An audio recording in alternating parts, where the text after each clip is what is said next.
Got it.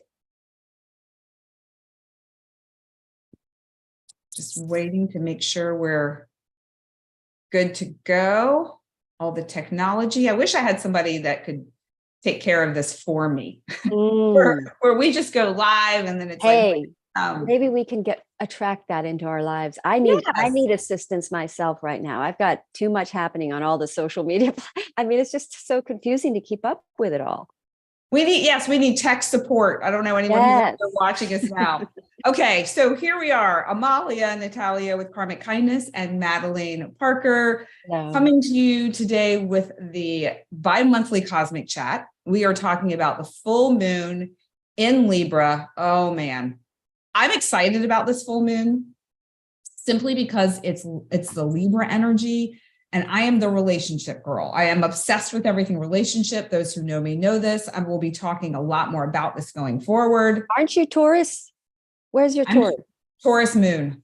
See, Taurus are ruled by Venus. Love, baby, love. Lots of love. And Libra is also ruled by Venus, for those who are not familiar.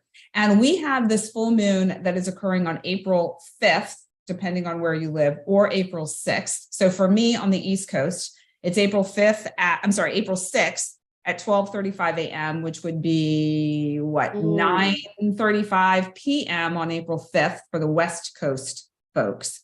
So depending on where you are in the world, you're going to have a different time.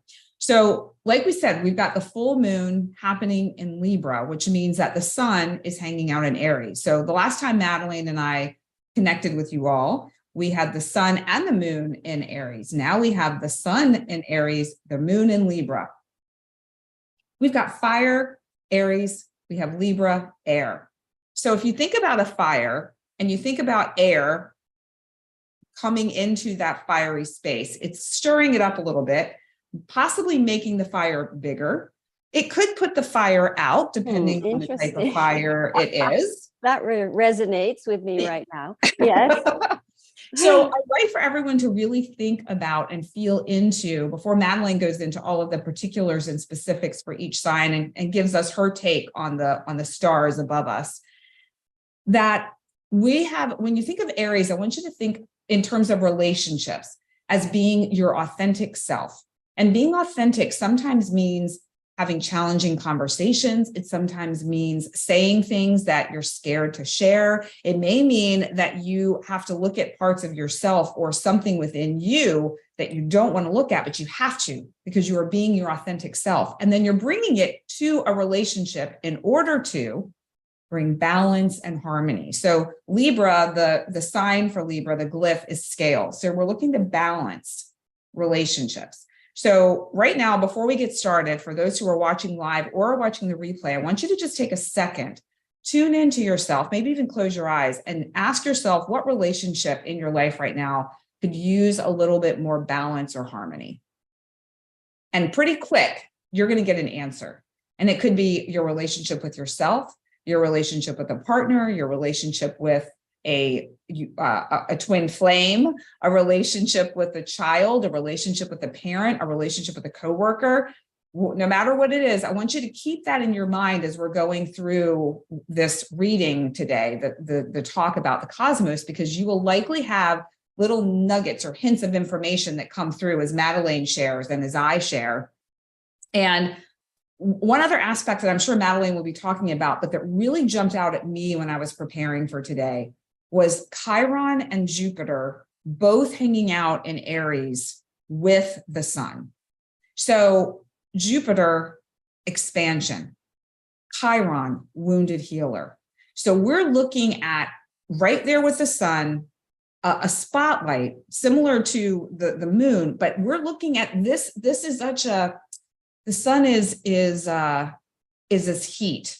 Aries is heat. So there's like this heat, this like simmering, this bubbling under the surface of some sort of healing that can take place with Chiron as the wounded healer, and an expansion of yourself, an expansion of who you are, the essence of who you are when you're able to heal these deep wounds that Chiron is highlighting. So if all of that sounds foreign to you and you don't understand, call Madelaine for a astrology reading, or if you'd like to call me, I can look at it from all different lenses as well. But it's such a powerful time right now leading into eclipse season. I can't wait for next month for us to talk about the eclipses because they are freaking huge. But for now, we're preparing. And for now, we're looking at relationships. And I am excited to hear what you have to say, Madelaine, about all of this. Yeah. Good. Well, all right, so let me allow you to share here so that you can give us the chart. Okay. All right, here you go. Because this full moon in the sign of Libra at 16 degrees and change is opposing the sun. It's obviously full moon is sun opposing moon. Very emotional experiences are starting to bubble up for people. Yes. Including myself. So anyway, it's been emotional. I'm ruled by the moon, so I get emotional during these times. Plus, the Mars is in the sign of Cancer. I'm rising sign Cancer. Anyway, a lot to talk about. But interestingly enough, the dominant, when you look at the chart for the full moon, is extremely peaceful, other than the fact that the sun and the moon are opposing on every full moon. So emotional upheavals are going to happen because it's basically the sun is illuminating, like what you were saying, exactly where we're out of balance. So when I've been studying astrology long enough to have studied quite a few of these Aries Libra lunations, and they are always shifting. Something will happen in a significant relationship that tilts its balance. So in other words, if you're giving too much in that relationship, you're going to hit the dirt, you're going to get mad, and you're going to be mad at that person. You're going to see that you're giving them too much.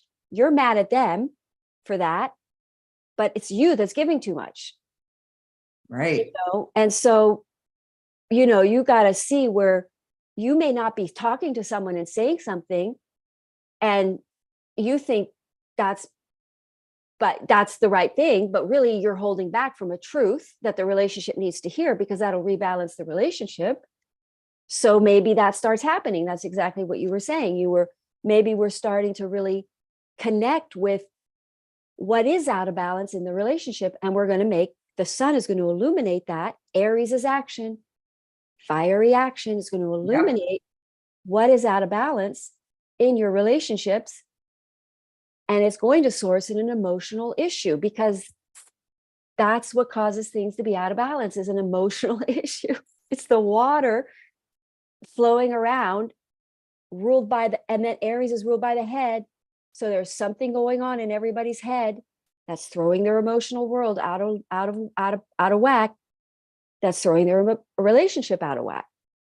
So whatever has to happen, a boundary has to be set, communication has to be happened, truths need to be spoken, like you were saying.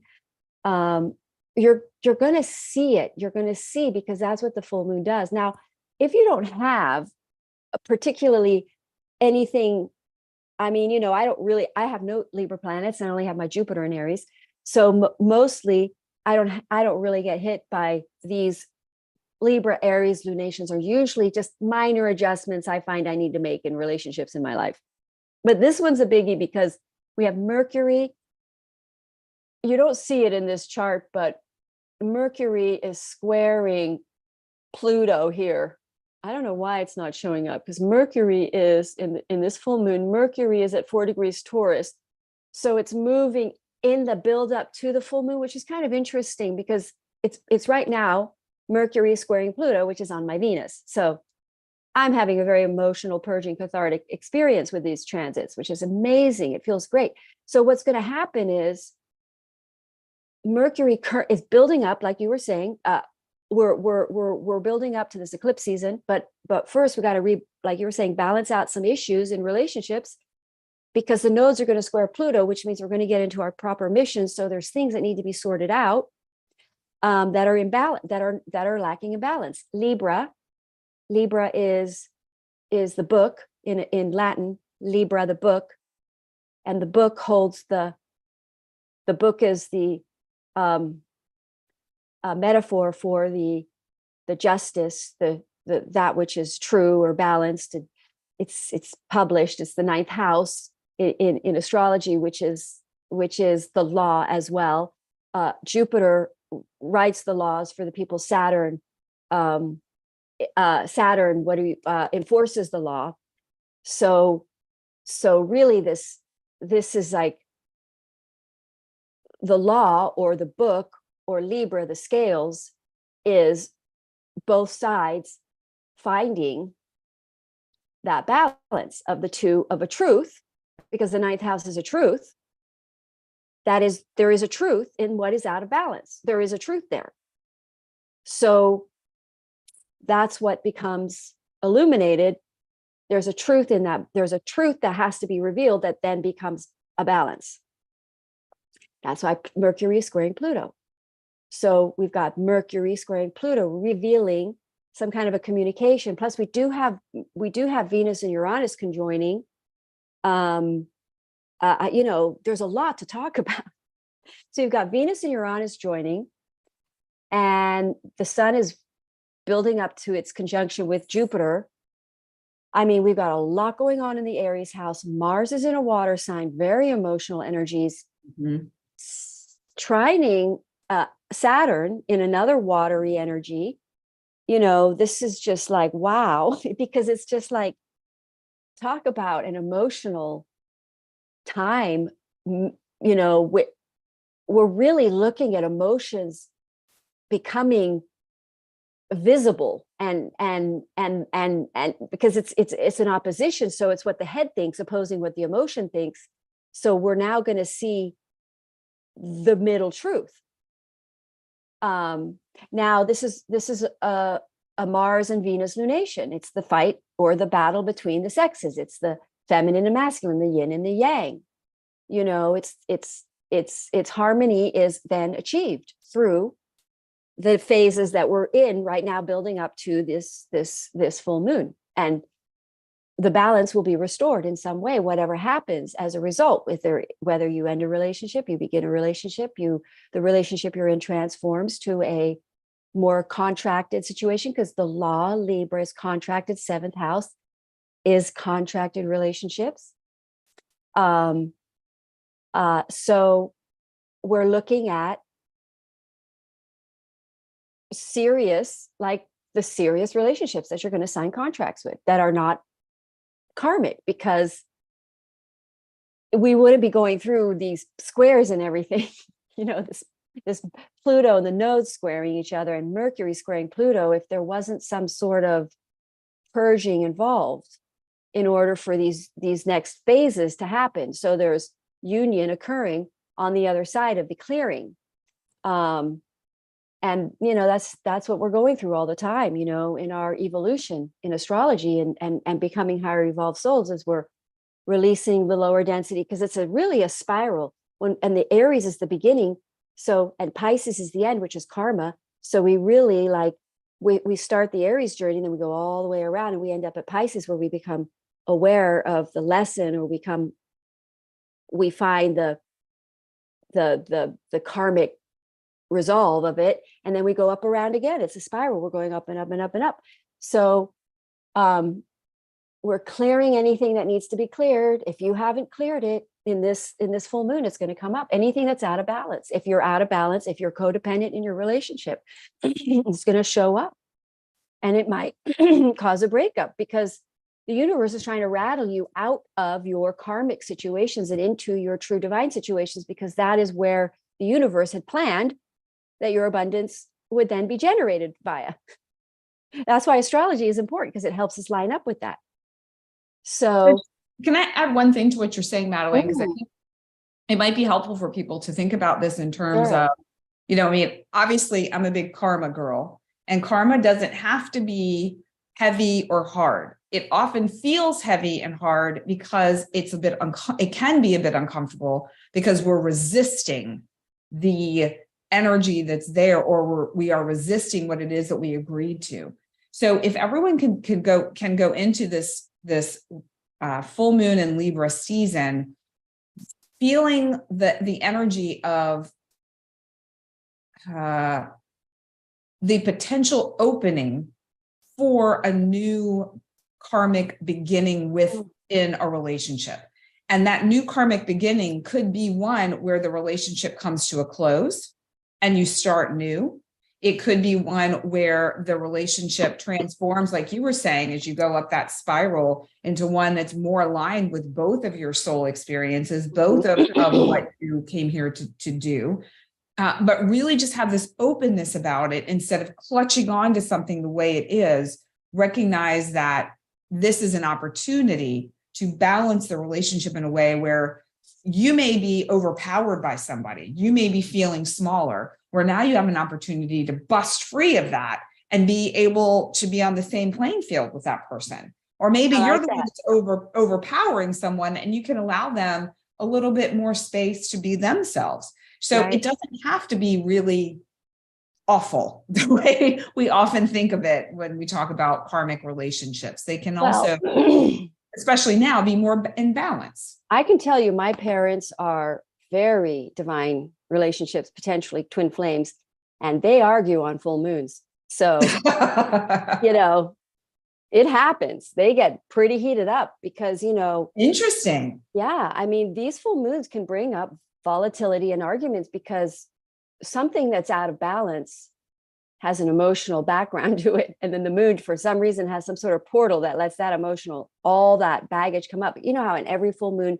there's more crimes, there's more babies in the hospital, the children act up more because you just, and Aries, man, that energy is so headstrong, you know, that this is like a major polarity going on here. Yeah. You know, so, you know, we're going to find, but I liked what you were saying about that balance, because we are shifting into a more balanced era, because we're coming out of the Aries era. We're still clearing karma from the Aries era, which was before Christ, was what Jesus, the era of Pisces began 0 with the birth of Christ.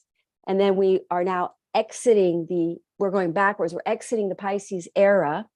So what that was all about is we're clearing the karma that was accumulated with the Aries, because Aries is immature. Aries is a young energy. It was really a time when the more masculine and boisterous you were, the more supported universally, because that was the Aries energy. It was the time of the Romans.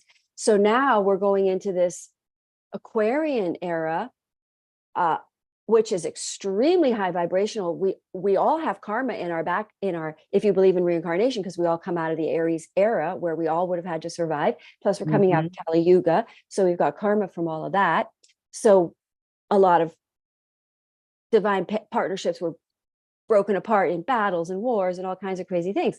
So we're entering into this new era. So the Aries energy has to evolve higher up, and we're clearing some of that Kali Yuga, some of that Aries energy from the Aries time. So we're still, because it's really kind of like this, the energies merge in. So as we're merging into the more Aquarian with Pluto and Aquarius, we're Aquarius is a very high vibrational energy. So we're just kind of gently going in layers and layers and layers, peeling off layers of that Aries energy karma. So Aries energy is such a big focus right now, because that's the energy that has to evolve in that higher place that we're talking about.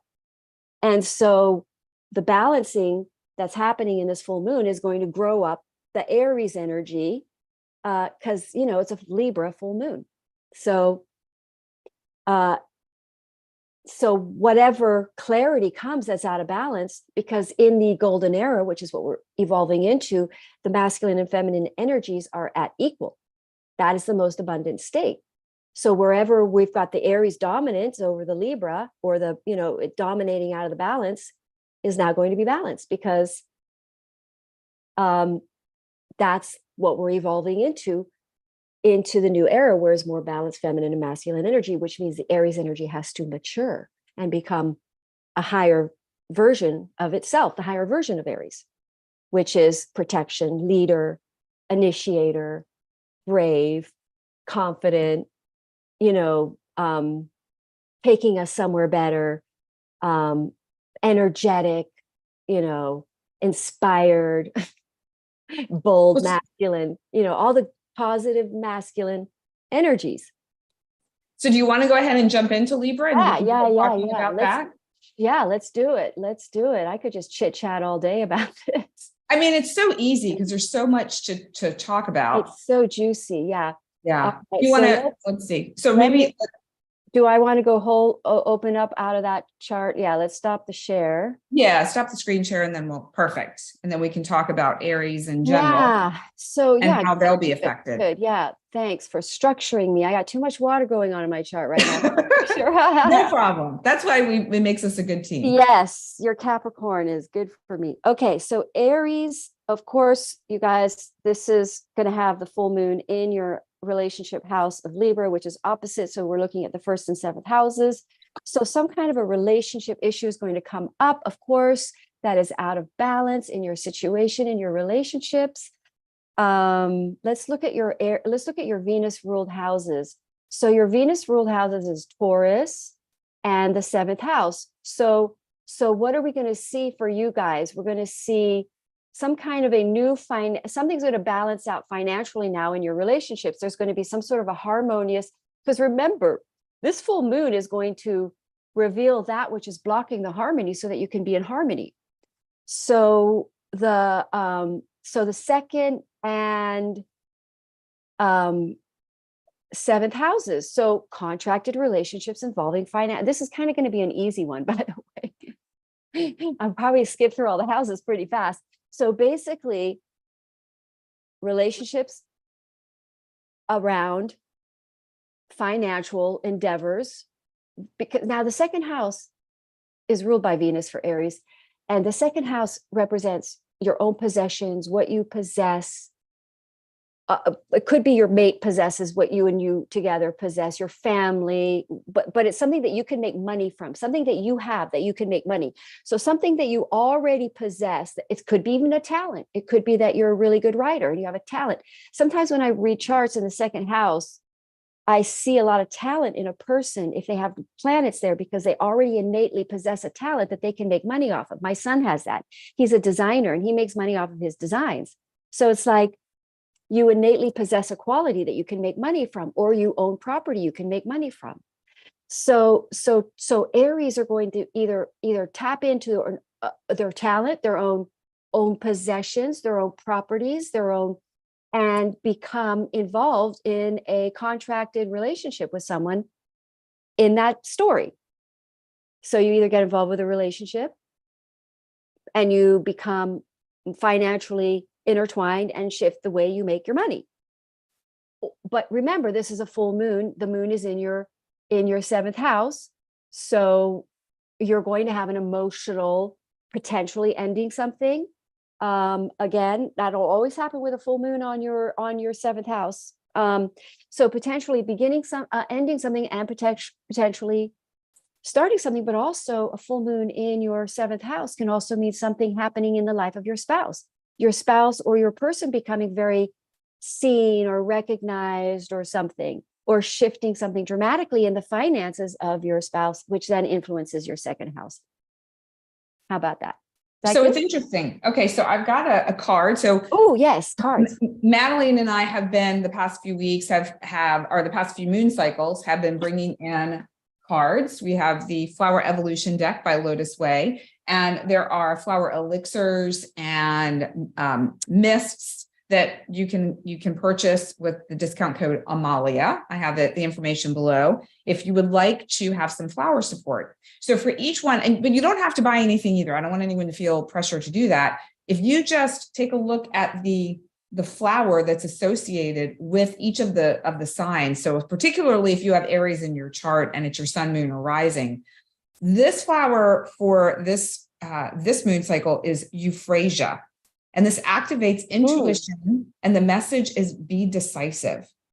So for Aries, what Madelaine was saying about being able to, access your talents, and then whatever, it could be a possession, it could have something to do with a relationship. So it's like you know it, but you may not be totally tuned into it. Euphrasia will help you be able to do that and then make a decision to move forward in a way that makes sense. It's about trusting yourself also.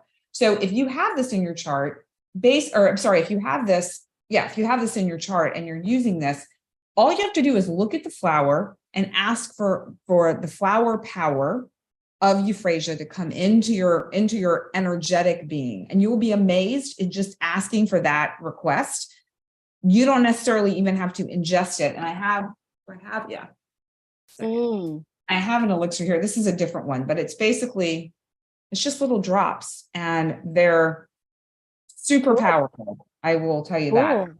So euphrasia for Aries, and then we'll be talking about it for the rest of the signs as well. Yeah, I want to add that Venus can represent money and so this is good money. This could be very good money for Aries, by the way.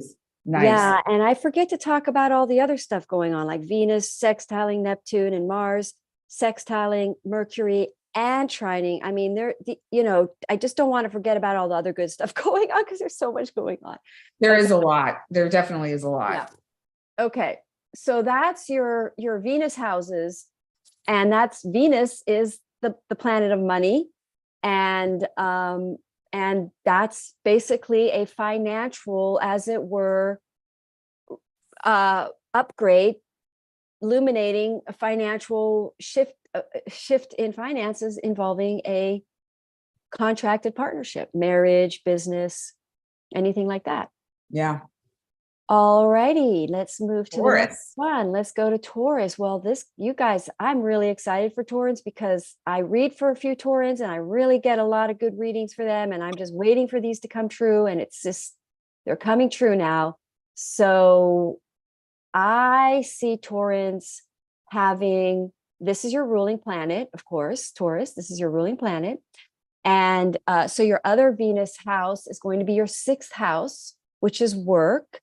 And Libra involves relationships, partnerships, contracted working situations. So either you are currently in a relationship. Now, this could be a relationship with you and your health, because it's possible, because we're looking at Aries as your 12th house. I'm sorry, Aries. Yep, Aries is your 12th house. So this full moon is happening in your 12th and in your 7th house. I'm sorry, your 6th house. So there's a karmic, because that's very much the 12th house is very much about resolving these issues that are not good for you, that are based in soul-based trauma or past life trauma. So balancing out of some sort of trauma-based daily stress or habits that now are going to be balanced out. And because this is going to involve a relationship as well. So potentially now you are able to sort of have a relationship, like you're healing some sort of deep trauma issues about a relationship, most likely. And then that heals in this energy. You become aware of the imbalance or your part in it. And then somehow union then becomes attracted into your vibration, because now there might be a purging going on with that full moon, because you might health trigger, because that's the 6th house, but also an emotional trigger could trigger you. That triggers an illness or a headache or something. Anyway, you're going to resolve the source. You're going to have clarity about that. And it'll be resolved. That's the other good thing about the 12th house. It's like, that's it. After this, you're done. But then you are now, in my opinion, cleared for a relationship. You've got your ruling planet with Venus in your sign, in your house. Lots of good stuff for Taurans. So you're really getting out. Taurans are relationship centered. They love stability. They may distort themselves. This is, how do you turn yourself into a pretzel to make everybody else happy and keep the relationship, going? So you may suddenly say, I'm not going to be this pretzel anymore. I can't do this, but then watch the right relationships stay and the wrong ones go. So we're all going to come in. If your relationship is out of balance and trying to balance it breaks the relationship apart, you don't want that relationship. So you want a balanced situation. So Taurans are going to cause a little upheaval from their stability that they like, and they might break through it with that Mercury squaring Pluto, tell the truth. But then they see their part in it, you get it out, or you end a relationship, but also again, you become clear on what it is that you're doing, a fear-based energy that is blocking your true relationship from happening or coming forward, or commitment coming forward, and you're purging it. And now you're ready. I love that. That really, to me, lines up with this card. Oh, good. Which is silk floss. And this activates confidence, dissolves feeling small, insignificant, outside of your comfort zone, ashamed, weird, different. And I feel like that's what you were talking about with Taurans. Like, they're going to do what they have to do in order to feel that sense of security and stability. Now they don't have to do that. They have what they need. And this speaks directly to that too. So Taurans, if you just call in silk floss to come in to support you, it will. I mean, this even to me, this where the stymon is on this flower, it's almost like you can just sit and perch yourself there and hang out, and it's okay. You got it. There's like this confidence within you that you don't need that person to feel stable. You can be yourself, and that's going to work out or it's not. And you're okay. You're not so attached to that need to be in that security and stability of the relationship. Yeah. So silk floss for Taurans. Taurans. Yeah, this is a big one for you guys. It's your ruling planet. And by the way, Venus is in happy position in Taurus. So it's your ruling planet in its domicile, happy position, shining good stuff into your life. Mm-hmm. All right. And that's what that says. It's time to shine. Let's go. That's right. Oh, that's right. Nice. Cool. Gemini, right? Are we ready for Gemini? Yes, ma'am. So Gemini. Yep. So Libra full moon in your 5th house. That could be a relationship. Friendship turns into a relationship, or you suddenly become aware of someone who's a friend that you realize is more than a friend, that you have more feelings for. Gemini being mentally powerful people in their mind space. And then the other, you have 12th house. This is past life relationship. Gemini, you guys might get involved in your true person, your true past life situation. It might be time for you guys. You become clear on who that is. You probably, Taurus in your 12th house, you've been clearing karma. Everybody has, I see 1, 2, 3, 4. So you've been clearing karma. And specifically around Venetian things, money and love and beauty, and you're clearing out your true, shall we say, soul. Like you've discovered what is superficial and what is really aligning with your soul. And now you know that, and now and that's most likely someone you already know that you've turned away from, that you now become in union with. It could be that you're with somebody and you haven't committed, because Gemini are not the most commitment phobic. So you suddenly realize the person you've been messing around with as a friend and not taking seriously is someone you have serious soul bonded connection to. So now what else? Okay, so Taurus and Libra. Taurus is your 12th, Libra is your 5th. Aries is your 11th. Oh, so you've got the sun there too in your 11th house again. So that's like potentially you meet somebody on social media, really surprises you because Uranus is there. You'd be really surprised. And this is a soul, very deep soul connected type connection. Now remember, it's out of balance. Energies are going to become clear. So maybe because Aquarian, you might have been pushing yourself away from somebody because it can be kind of a cold energy, Aquarius, and you've been keeping a relationship on social media, and now you meet them in real life and it turns into a relationship. It's a full moon thing, and you suddenly realize that person is your person. So, but what's out of balance could be you've been running away from a relationship on social media and you already know the person. That could be an out of balance thing, and you've been out of balance with them, treating them like not the person. I have no idea why that little thumbs up just happened. Who did that? Did I do that? No, all of a sudden I noticed it was happening. Really? And I was just sitting here. How funny. Maybe it's somebody in the audience. I have no, it must have come from me somehow. Oh, interesting. I have no idea what happened with that. So clearly you said something important that the universe wanted to highlight. Highlighted. That is interesting. I got distracted by the thumbs up, so I'm not sure what you said. We'll have to go back and watch the replay and see what that was about. But yeah, you might have because the other thing about the 12th house having Aries, Gemini has Taurus in the 12th house, Aries in the 11th. You might you're going to dream of your person if you're separated from them. Okay. They'll be coming up in your dreams. Well, what's interesting is there were 2 cards that came out for Gemini, which is funny when you think Gemini, it's the twins, the dual. And I really just felt into which card for them, because I really want to keep it to one to keep it concise. And the Gemini was the rhododendron.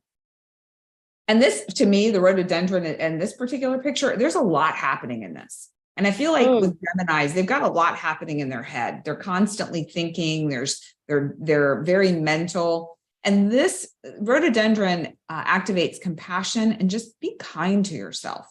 So Geminis, just do what you can to, allow your mind to do what it does, but don't get caught up in it. Just move through it. That there's a steadiness and equanimity.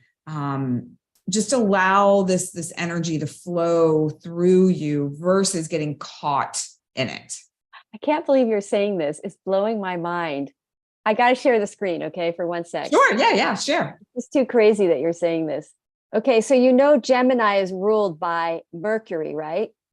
Gemini is ruled by Mercury, folks. Yes. And sextiles and trines are all flow and ease, just like you said. And look at all the Mercury sextiling the sun. Their planet rulership is totally creating ease and flow, ease of communication, ease of clarity between true love. Venus. Oh no, sorry, that's the Mercury and the Saturn. But Mercury squaring Pluto is like communication to your deep soulmate. Yeah. So, Mercury's in a very strong position right now. So it's funny that Mercury is sextiling, and then Mercury is coming out of a square with Pluto at that point when things are flow. Anyway, I just thought that was crazy. You said that. That was interesting. That is. It so perfectly aligns with what's showing up for the Gemini rule by Mercury. Really cool. Okay, Cancer. So it's a great one. It's a great full moon for Gemini. Great full moon for Gemini. Okay, Cancer. Cancer. Where are you? All right. Oh my gosh, Cancers, you guys are going through something. Because first of all, these are cardinal. I forgot to say this about Aries, because the cardinal full moons, they change everybody's life, especially if you have planets aspecting and cardinal planets. Because if you have any cardinal planets, they're probably going to square it or possibly square it. And if that happens, you're looking at a total shift. Cardinal is the energy of seasonal shifts. Mercury is adaptable, changing all the time. Taurus is fixed.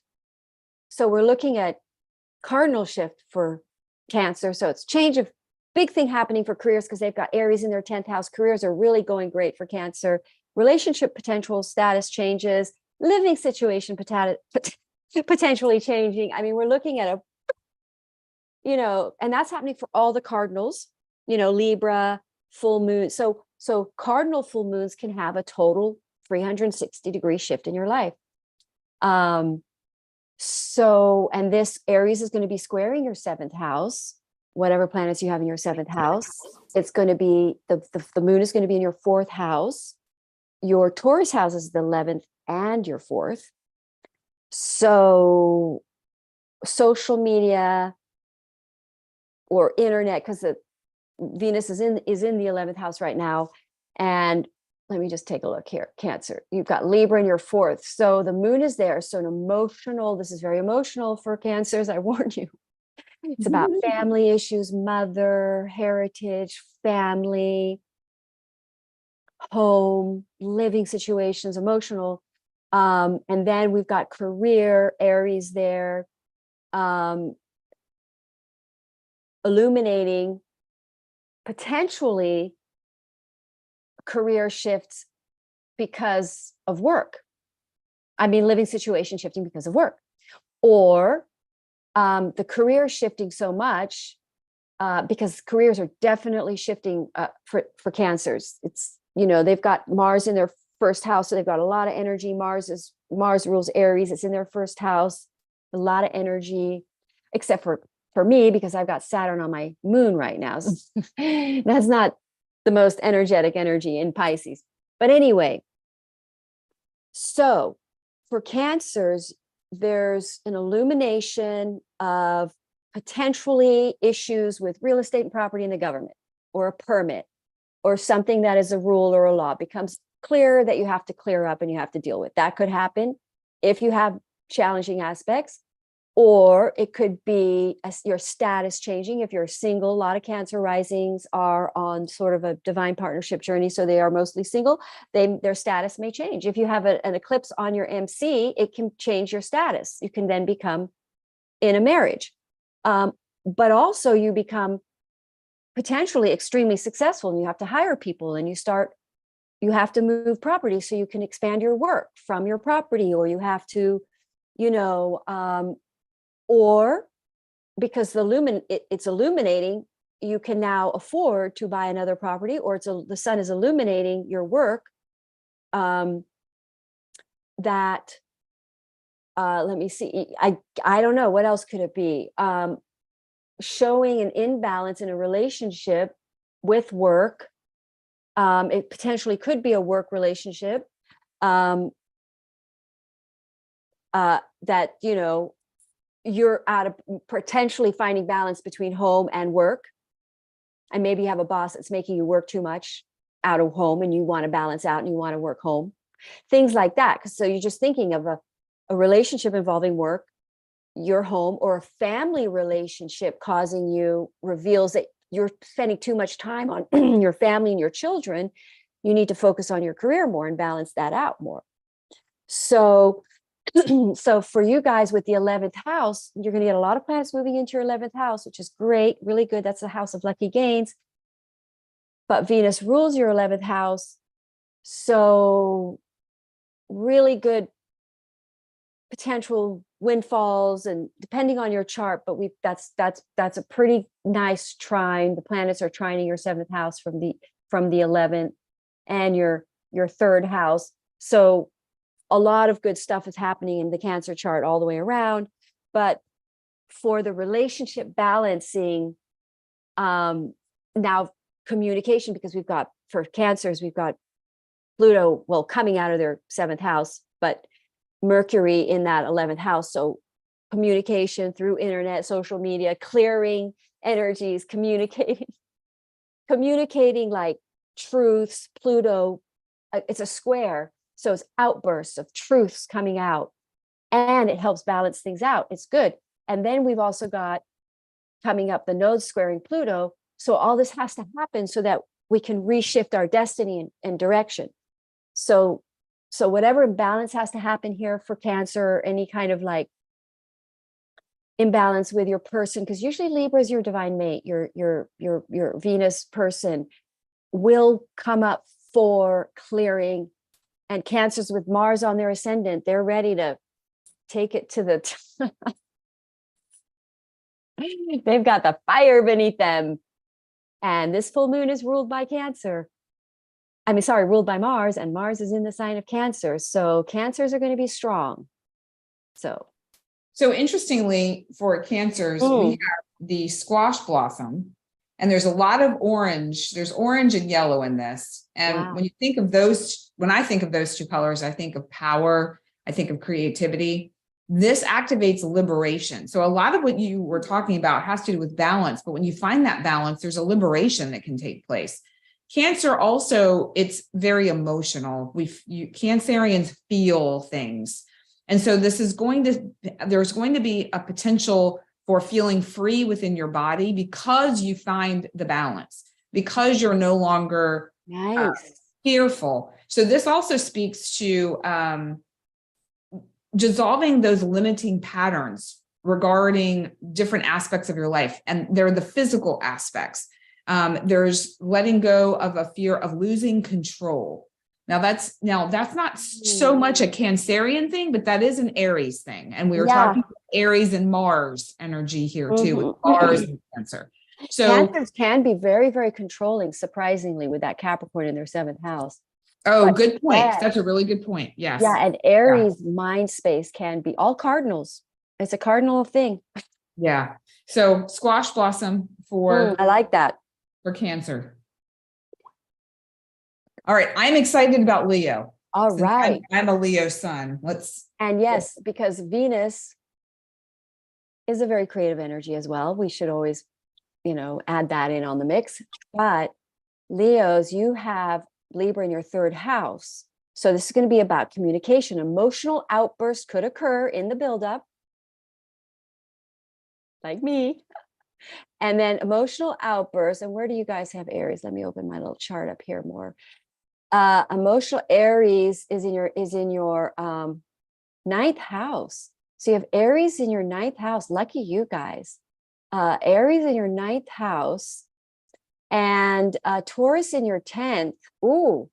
So Venus is in your 10th house. Good for career, good for work. I mean, status, recognition. Aries, you're going to have the eclipse on. We won't talk about that, but that's going to be great for Leo. And you have Libra in your third, Aries in your ninth. So, and Taurus in your 10th. So potential travel involved relating careers and a relationship, joint partnership, or third house could be, I would say there's a couple ways this could play out for Leo. One, if they're in a relationship, they could get into a really big argument about belief, differences in opinions and knowledge and belief. They could get into a whole sort of quantum argument or some sort of spiritual, the word is, I want to say cosmic debate about what you know and what is belief, something like that, because that's the third house. That's that. And then we've got with your partner, and then that resolves in a way that you can work together because you find a common ground, you find a middle spot for the two of you, but there's a misbalance between your relationships, what you believe and what you think, right? So that's one way.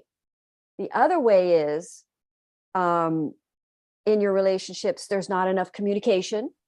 There's some honest truths come out, some reveals that have been somehow not communicating in order to distort, to keep you distorting and turning yourself into a pretzel to maintain harmony in the relationships. Because Libra tends to sort of people please and say what people want to hear and make everybody happy so we don't have to deal with emotions.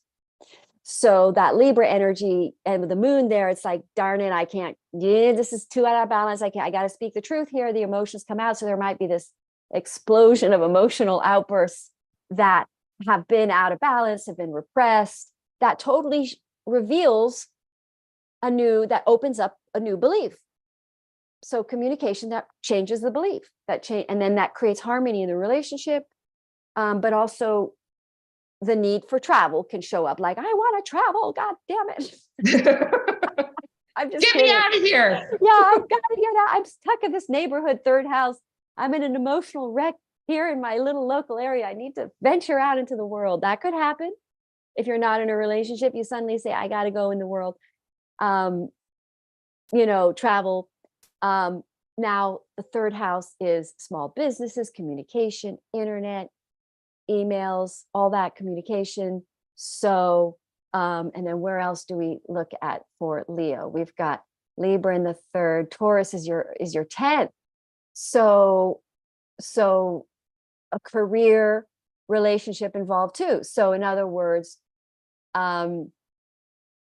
you could become known, you could be seen or recognized because you have, what do you have in the 10th house there, Leo? You have, that could be for Cancer, by the way. Taurus is in your 10th house. So yeah, Venus is there. Absolutely. You could get some kind of recognition because the eclipse is coming into there. And so you now you become busy. Third house is busy, busy, busy, busy. You could be emotionally just keeping yourself busy to run away from emotions. And then you realize, full moon, 9th house, open up your belief. You wake up. You see, now you need to have more of a spiritual practice. You need to open up to spiritualism more, or find Zen time, or or your relationship is causing you to be too busy, it's out of balance, and you're giving too much time to your relationship. Have I been long enough on that, Leo? Yeah, I feel like, I feel like you covered that really well. And what's Okay. interesting is that for me personally, I've been noticing the emotions have been amping up, and I can also notice how I don't like it.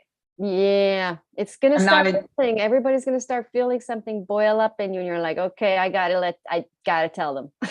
yeah, it's not pleasant. So No. for Leos, we have the pomegranate flower for you. This activates strength and magnifies creative energy and self-expression.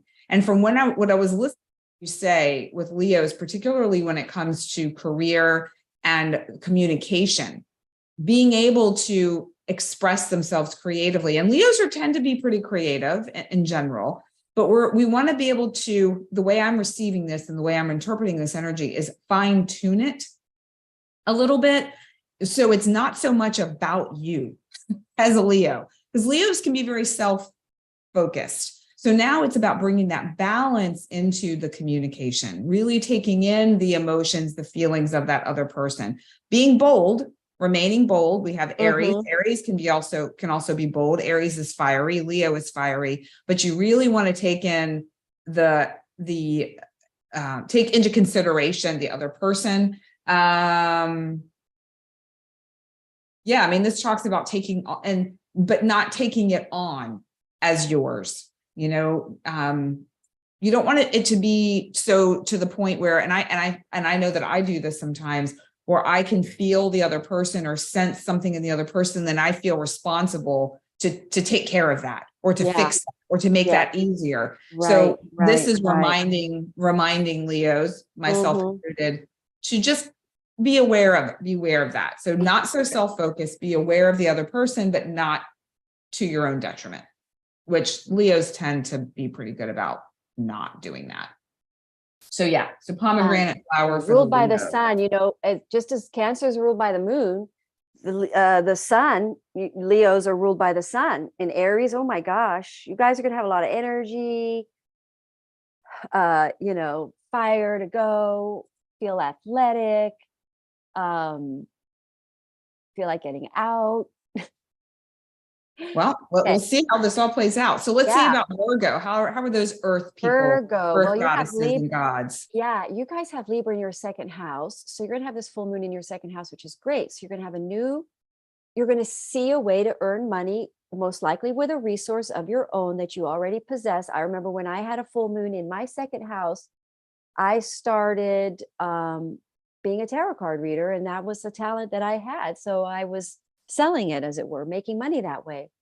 And so you're guys going to see, now this is most likely involving a relationship, because Libra, we are looking at a contracted type of relationship, partnership opening up, most likely potentially your divine mate. So maybe your person and you become involved in some sort of a business, joint business, financial venture that expands your finances, and you become aware of it. So somehow there's been an imbalance involved in a relationship that's preventing you from this financial opportunity that then becomes resolved in this buildup with the Mercury and the Pluto square. So what do we have for Virgo? Second house, and then that's Libra, and then Taurus is your ninth house, and then Aries is your eighth, full moon in your eighth. So the other thing is, you could have financial income from an outside source, because the sun is in your eighth house, illuminating as well potential. You could get a tax return. You could get a joint financing. You decide to marry somebody and you joint finance. You join your finances. You get into a business contracted situation. You get a loan.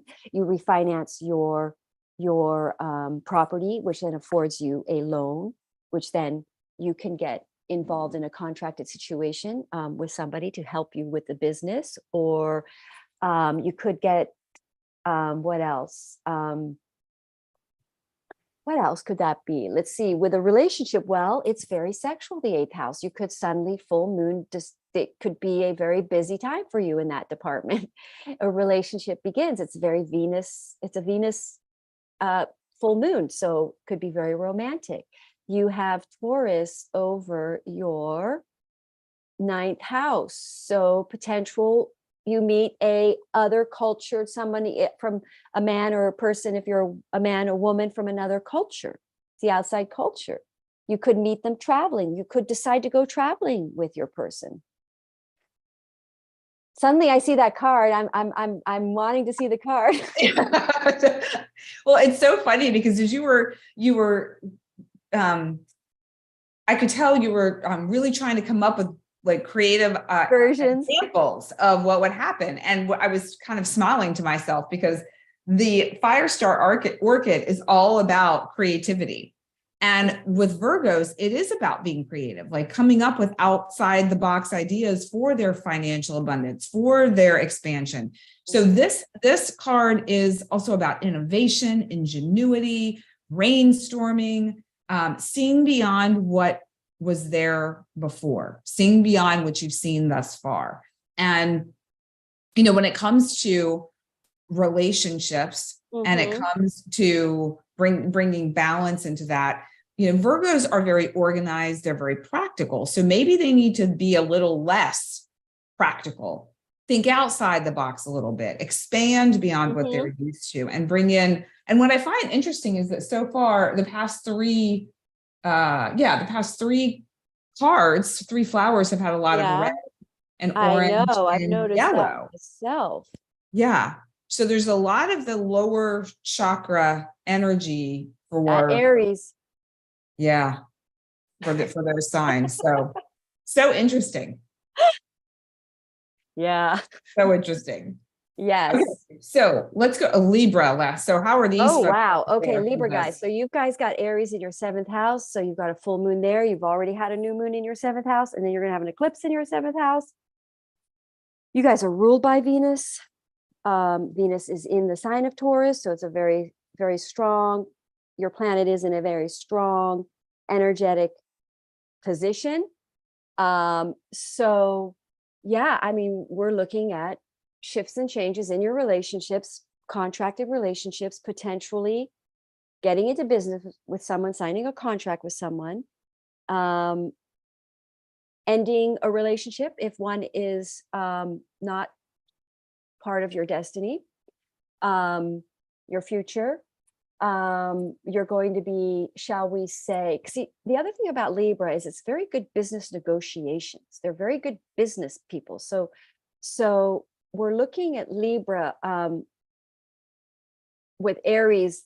They might suddenly become emboldened to initiate a new business with a contracted or with a partnership, or take on a contracted commitment towards, let's see, where else do they have Taurus? Let's see.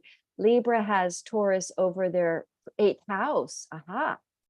So Libra okay, the other thing is Libra, their partner, because Aries and the eclipse is happening in their 7th house, their relationships could go through a really mega shift. And with Venus in the 8th house, your partner could come into finances and come into money, or you become joint partnership in your finances, very much a part of this whole energy. You sign a contract, you decide to get married, you decide to pull your resources together and invest them together. You see that maybe finances are out of balance in your relationships. You're spending too much money. They're not keeping their side of the deal, maybe. Let's see, Libra. And so you have Aries over the 7th, and you have, where's Taurus again? I forgot. Taurus over the 8th. Yeah, I mean, you know, there's a balancing in finances between your partnerships is involved. What else can we say? It could be, because you have Venus in the 8th house, there could be a sexual reignition of a relationship. It could feel very heavy for that. If you're in a good relationship, maybe this is a period where really things change between the two of you and you become more committed. What else could I say for that? You've got Libra in your See, now again, for you guys, this is a cardinal full moon. So remember what I was saying. So your whole lives could really shift in some way. You may move because you've got Capricorn over your fourth house. So Pluto is there, and we're looking at a big cardinal shift. So Libras are looking at shifting their living situations as well. Maybe they just, again, with the Taurus, and this is a good time for Libra rising to invest or get, because you have Venus ruling your eighth house. It's a good time, and Venus is there. It's a good time to get a loan or refinance your property or or get a business loan to build something with your partner. Go ahead.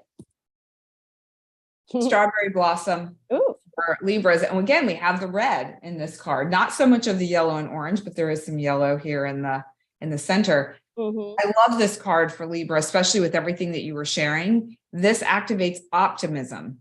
Expect the best. So there's the sense of possibility, openness to growth and opportunities, a fresh perspective.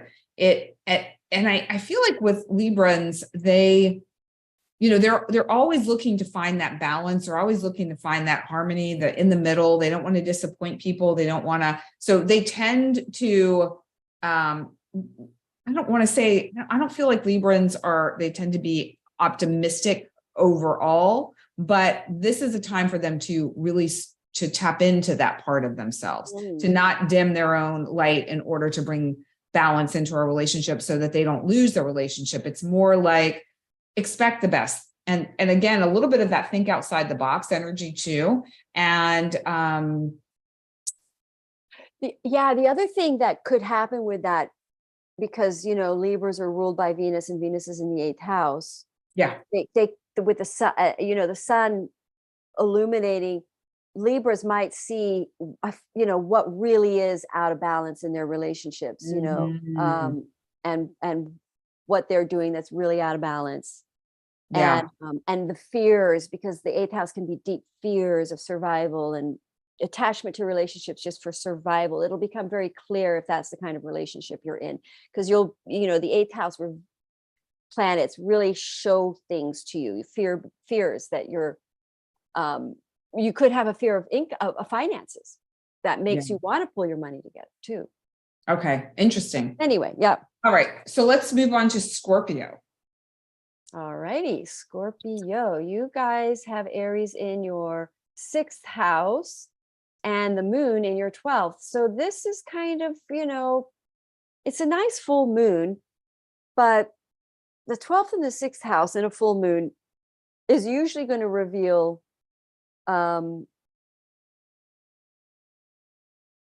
deep issues, deep stuff that and Scorpios are deep, they've got a lot of emotional water in them, as it were, turbulent, deep emotional I don't want to say issues like a negative thing, but Cancers, all the water signs are emotional. So for Scorpio, with Aries in their sixth house, and then we've got, because the sixth house is a work situation, environment, job. So you're going to realize what's out of balance with relationships and work. And then you've got Libra in your 12th house. So illuminating, shall we say, the karmic is, so if you're Scorpio and you're in a karmic relationships, you're going to become very revealed as to what trauma you're going to know why you're doing it, or what's the base issue you have that's karmic, in other words, you're going to be revealed the fear-based motives you may be possessing towards a relationship. You're going to become cleared of that, because having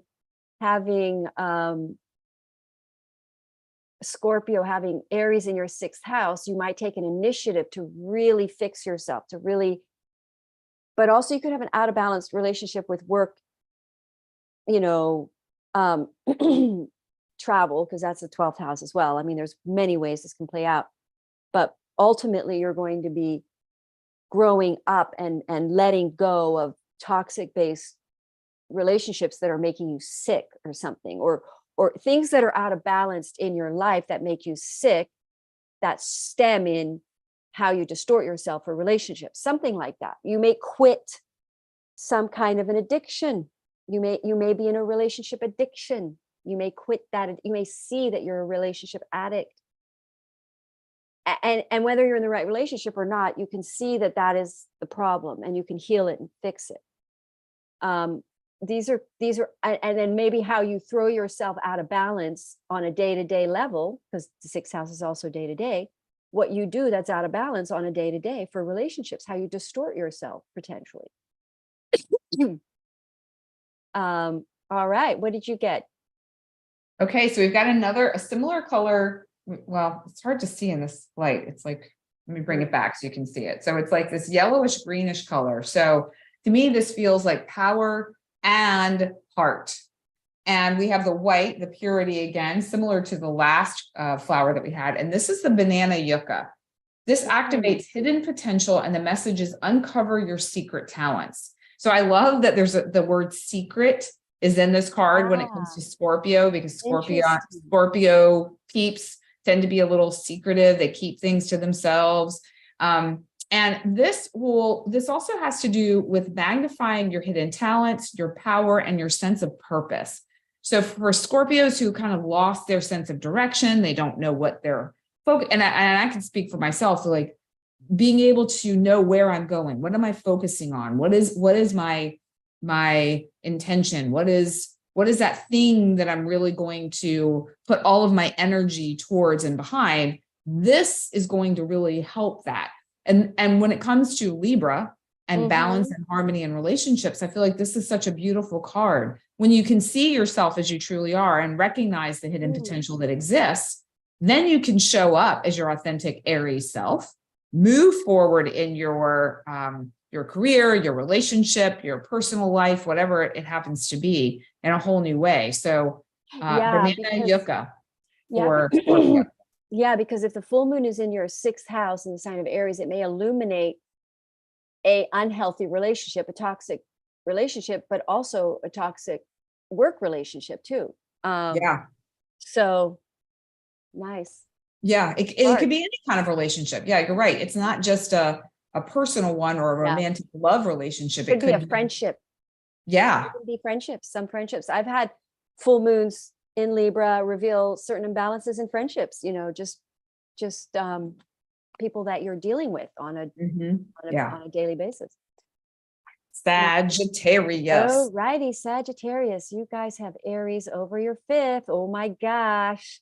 Talk about illuminating who the person is for you, it becoming clear. And out of balance, again, you're going to be very clear. A friend that you've been friends with that's been out of balance is now going to be balanced. And Libra is over your 11th house, internet, social media, contact, busy through the internet, potentially a friend through online, somebody you maybe know online or through internet or through tribes or through friend groups, you become in a relationship with, it becomes revealed. What is out of balance in that? In other words, somebody perhaps that is just a social media friendship becomes revealed that that's out of balance because they're really more than that. They're more than that too. That kind of a thing, or somebody from a tribe now. What is in the 11th house for Sagittarius? Libra. You become emotionally aware and intuitively knowing who your true tribe is. If you have, so that's the 11th. So you've got the sun in your 5th, a friendship, you meet a friend, you discover that a friend again is your person. You get into a creative contracted situation, you initiate, because Aries is an initiation energy. So you initiate a relationship that is a contracted type style relationship, creative project. But now the buildup that's out of balance, potentially, you are now, because the sun is there illuminating the person that is right for you, but also how you've been out of balance in the situation. You may now initiate a situation with that person. What else? With the 11th house, the moon there might be an emotional upset around, you may hear something or get upset through the internet, social media, get triggered, that then puts you in contact with this person. And, some sort of miscommunication is then cleared up between the two of you. And now you communicate again, you're friends again. So there's like some sort of an imbalance that becomes balanced now. I see 111. Some sort of a balanced situation. And then maybe a creative project comes into fruition with a tribe friends group, and it happens. You're going to start doing it. There's signing a contract for a creative project with some friends. It may not necessarily be romantic, it's a creative project with a group of friends, and it goes forward. You sign a contract. That would be great, because Libra is about contracts. What do you get? I have Yeah. lilac. And I love this card for Saggies. And the reason why is because it activates flexibility, and the messages adapt quickly to changes. So as things are moving very rapidly for Sagittarians, you're able to go with the flow of it, because Sagittarians tend to be, they're the archer. They tend to wait until they know that they're going to be able to hit that target and it's going to be right on the money. This is saying, yes, do you, but at the same time, be able to adapt quickly to change, to shift, to be flexible in order to then fire that arrow at whatever it is that you're focusing your energy and attention on. Whatever harmonious balance you're looking for within a relationship, or whatever creativity that you have towards a project or a romantic partnership that might show up for you during this time. Be flexible, not quite so rigid. And lilac. I don't know why, when I look at this and I think about Sagittarians, you included, Madelaine, it feels good. It just feels like a nice, it does, soft, gentle, supportive. You want to know something really interesting? First of all, look at my flowers. Yes, they kind of look like it. It's like it's a shirt, but because I put the sweater on, they all bunched in like those flowers.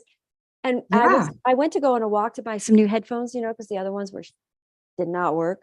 And there were these birds, just totally, that the energy of that card is just like those birds. And it was like the first birds of spring I've heard. Like, it was so beautiful. And it just reminded me of that card, the way they were acting. Anyway, it was just this very spring energy, which is Aries.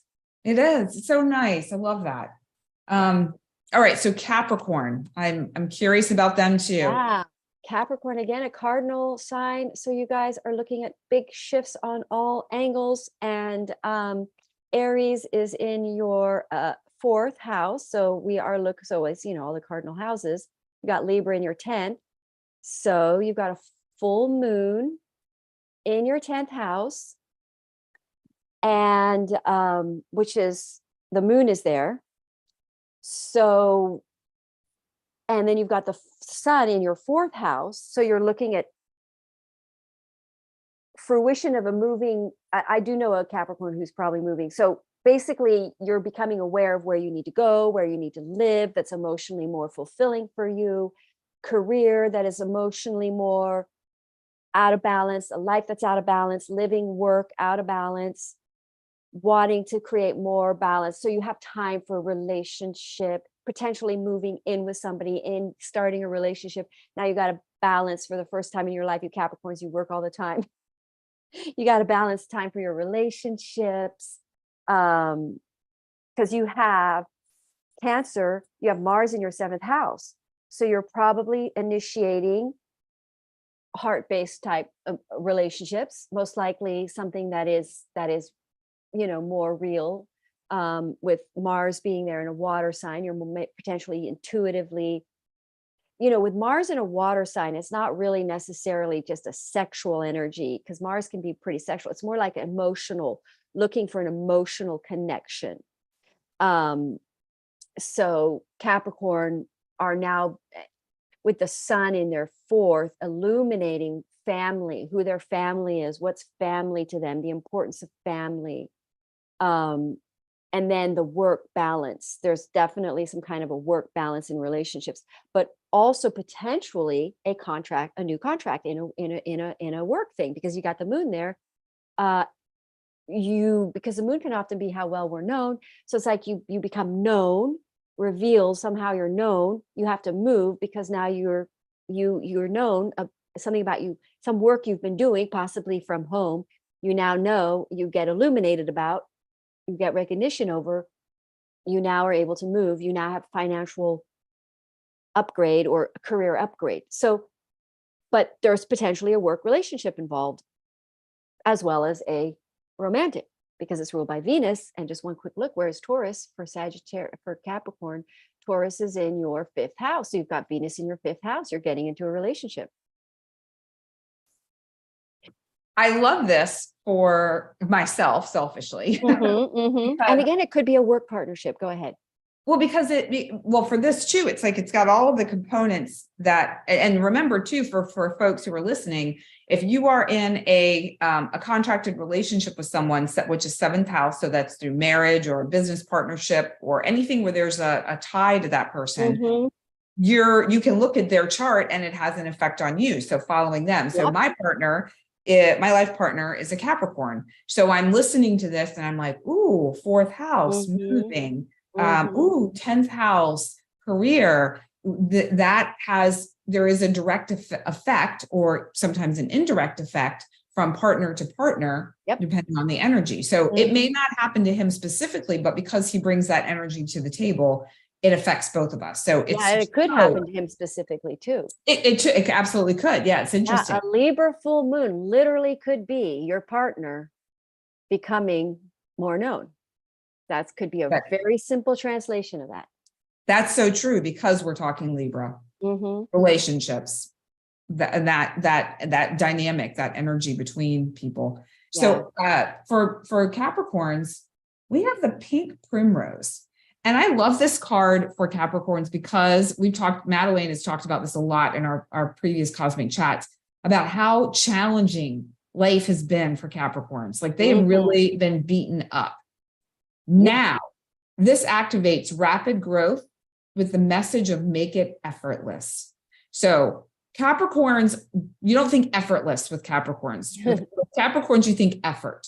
This is going to illuminate maybe another pathway and highlight an energy, activate an energy in you that will allow you to lean more into the effortlessness of life.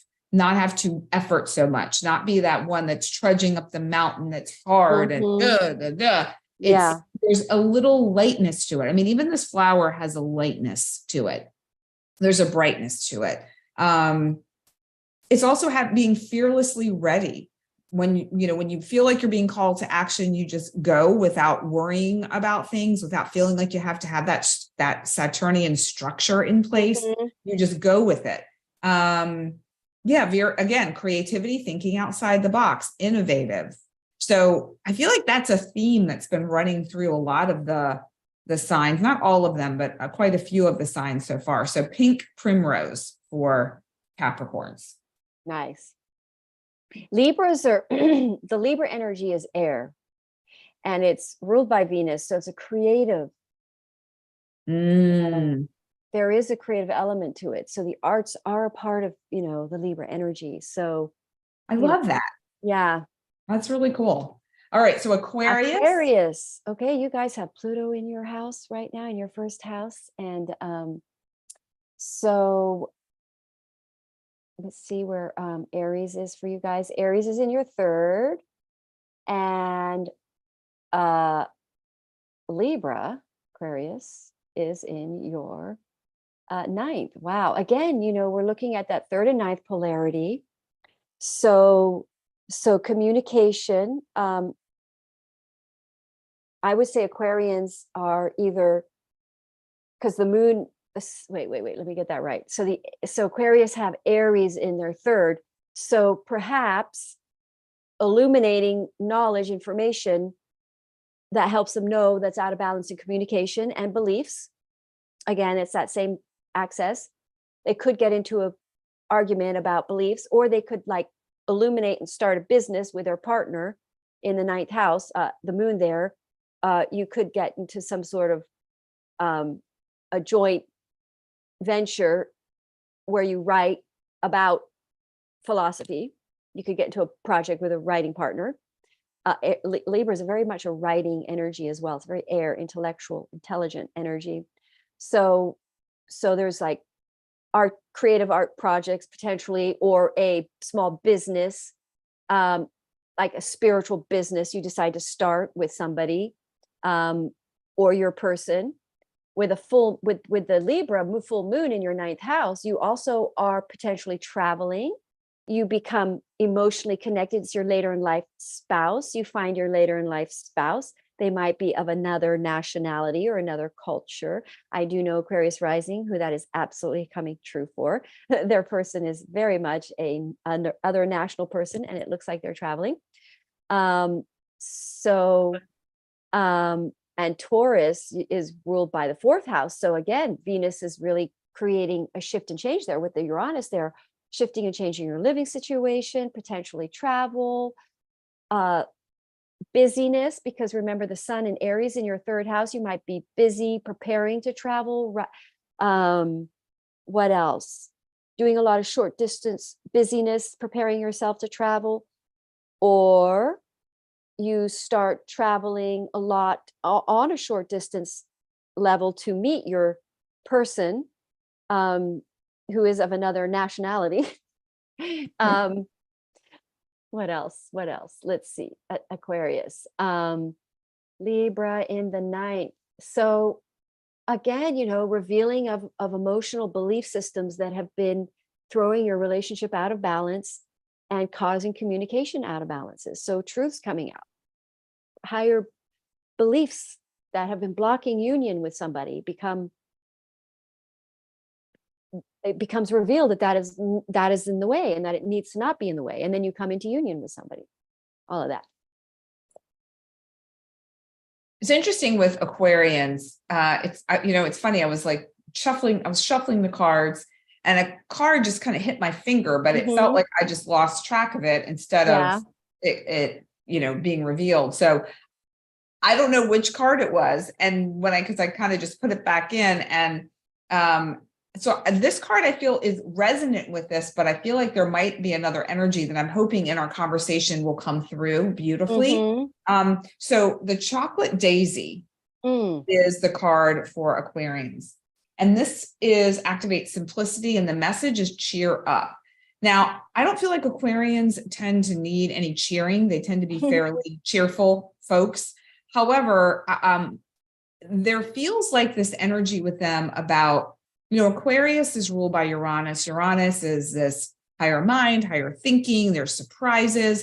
And I feel like Aquarians sometimes don't know what to do, where to go, and they can complicate things for themselves. So especially in relationships or projects or things that they're looking to initiate. So this card to me is a message for Aquarians to really just take it down to simplicity. Don't let your mind go wandering and about. Bring your relationship with yourself, with your mind into balance, and be able to take action from that place. Just keep it simple. Keep it simple. So interesting, because Mars, which is the ruler of this full moon, so in a way, maybe we should be looking at where Mars is placed too.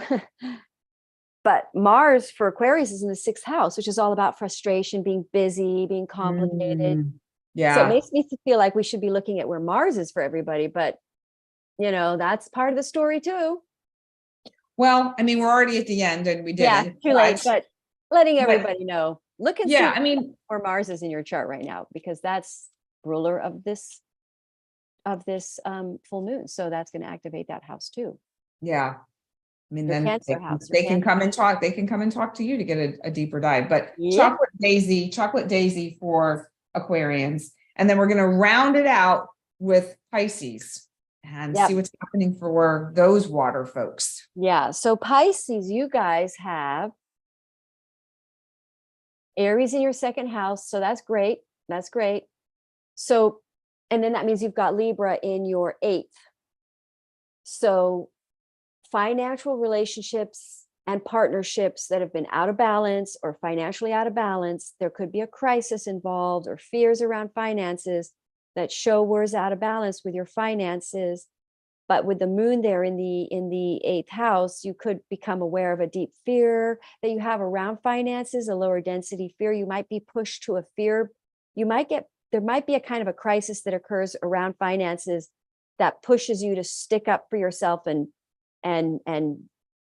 charge what you deserve, or you ask for the person to pay you, and you become more emboldened about collecting your money. And your Pisces might get a little, they've got Saturn in their house, so they're definitely more, shall we say, ready to work hard and structure things and do, the work, as it were. So with Aries in their second house, they might take a lot of initiatives. Now, again, the full moon is there illuminating a talent that they have. Pisces are some of the most creative people, illuminating a talent that they have that can make them a lot of money, make them good money. And then they balance out of a fear, because the moon is showing them that they have a fear of taking this risk that could actually potentially make them a lot of money. But again, also it's a relationship axis. They could get involved in a sex, it's the eighth house. So they could get very connected with somebody and bonded in a sexual relationship as well. And then there you join your finances, which enables you to make money off some sort of talent that you have, and it supports you while you develop a talent or work on a project or something. So Libra is in your eighth house. So let's look at Taurus. Taurus is in your third house.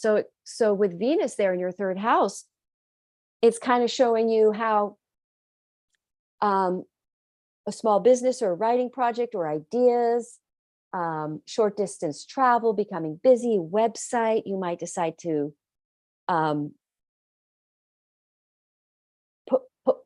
start a website.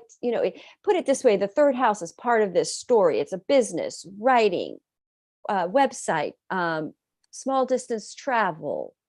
But basically, Aries in your second house, you're taking bold new initiatives, but this Aries full moon does bring to fruition an opportunity that we've already kind of been working on. These are opportunities the full moon brings to light, these opportunities that have been blocked through unbalances. So that's for Pisces. I dig it. And for Pisces, we have the chandelier succulent, and the message is finish what you start. So I think that so perfectly lines up with what you literally just said about opportunities coming to fruition. And this activates momentum. So for Pisces, if you're feeling like you've had this momentum, this like push, you're going, and it's maybe a slog, it maybe has been slow, but now you're in it. So now it's like follow through, teamwork. And again, there's this effortlessness to this. I feel like this is so connected to my guy because he's got the Capricorn, which had that effortlessness, which is the opposite of Capricorn. And now we have this with the effortlessness of the chandelier succulent. It's really pushing these folks to, Pisces also, they go deep, they spend that time in the depths. You don't need to right now. Just get out, go do, find the balance, find the harmony, keep moving, keep going, got that momentum flowing.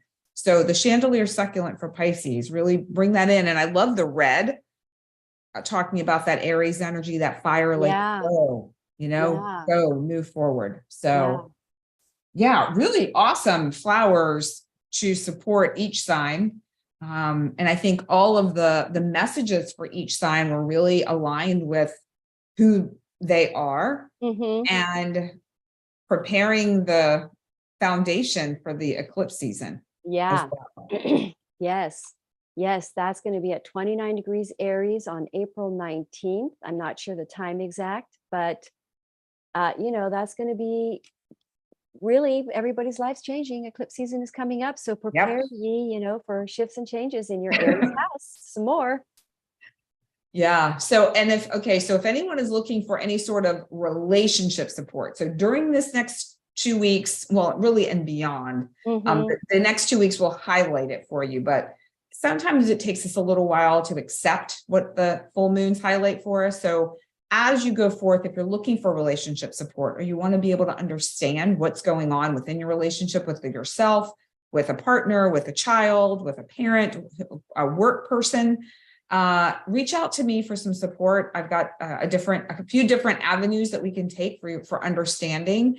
And then same with Madelaine and her work. If you are looking for support within relationships or just want to understand your chart and your astrology better, the information for both of us is below, and you can hit us up and see how we might be able to support you on your path. Yeah, if you ever want a synastry reading, those are fun. You put your partner's planets and your planets together, and you can kind of see if you're karmic or if you're destined, or those are fun to do too. So yeah, hit us up. Yeah, they're super fun. All right, so Madelaine, thank you so much again. Thank you, Amalia. It's fun. Thanks everybody for watching. Yeah, thanks everyone for being here with us. Amalia and Madelaine signing off, and we will be back here in 2 weeks with the eclipse. Yep. Woo! New moon in Aries again. Aries. No, new moon in Taurus. Well, we have one more new moon in Aries, believe it or not, at 29. We have 2 new moons this month in Aries, believe it or not. Really? Oh, this is fascinating. Okay. And then we do have an eclipse after that, because we have so that's the new moon lunar, and then we have a solar eclipse, the next one right after in Scorpio. Okay. Well, we'll be talking about it. We'll see you guys very soon. Namaste. Bye everybody.